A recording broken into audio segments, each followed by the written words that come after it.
సర్వ మానవాళికి రక్షకుడు, మనకు కొండంత అండగా నిలిచేవాడు, మనసులో తలచిన వెంటనే గుండెల నిండా ధైర్యాన్ని నింపగలిగే మహాయోధుడు, అభయహస్తంతో ఎల్లవేళలా మనల్ని కాపాడే ఆ పవనపుత్రుడిని ఇప్పుడు మనసారా స్తుతించాలి. శ్రీ పంచముఖ ఆంజనేయ స్వామిగా అవతారమెత్తిన కథ దృశ్య రూపంలో తిలకిద్దాం రండి. ప్రసన్నాంజనేయం ప్రభాతం ప్రకీర్తిప్రదాయం భజే బాలగాత్రం భజేహం పవిత్రం భజే సూర్యమిత్రం భజే రుద్రరూపం భజే సర్వతేజం. అది రామాయణ మహాయుద్ధం భీకరంగా సాగుతోన్న తరుణం. శ్రీరామచంద్రుని సారథ్యంలో వానర సైన్యంతో విజృంభిస్తూ లక్ష్మణస్వామి తనతో పోరాటం చేస్తున్న రావణుడి కుమారుడు ఇంద్రజిత్ తలని బాణంతో ఒక్క వేటుతో వేరు చేశాడు.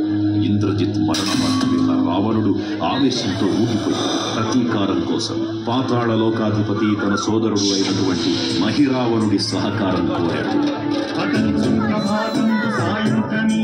సంకీర్తనలు చేసి నీ రూపు వర్ణించి నీ మీద నేదండకం నటించేయ నీ మూర్తి గావించి నీ సుందరం పెంచి నీ దాసదా సుందరై రామ భక్తుండనై నిన్నే గొల్చెదను.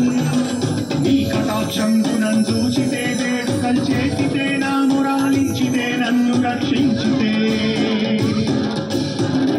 తంత్ర విద్యలో ఆరితేరిన మహిరావణుడి దాడి గురించి విభీషణుడి ద్వారా ముందుగా తెలుసుకున్న హనుమంతుల వారు తన ప్రభువుల విశ్రాంతి మందిరానికి కాపలా ఉండగా ఆ దుష్టుడు లోపలికి ప్రవేశించడానికి పలు ప్రయత్నాలు చేసి చివరికి మాయోపాయంతో విభీషణుడి రూపం ధరించి మందిరంలోకి ప్రవేశిస్తాడు.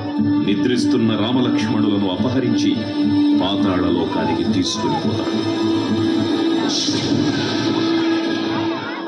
అంజనాదేవి గర్భాత్మయా దేవను నిల్సనేనంత వాడన్ దయాశాలివై చూచియుందాతవై శరణ్ నిలిచియున్ తొలి సుగ్రీవ కున్మంత్రిపై స్వామి కార్య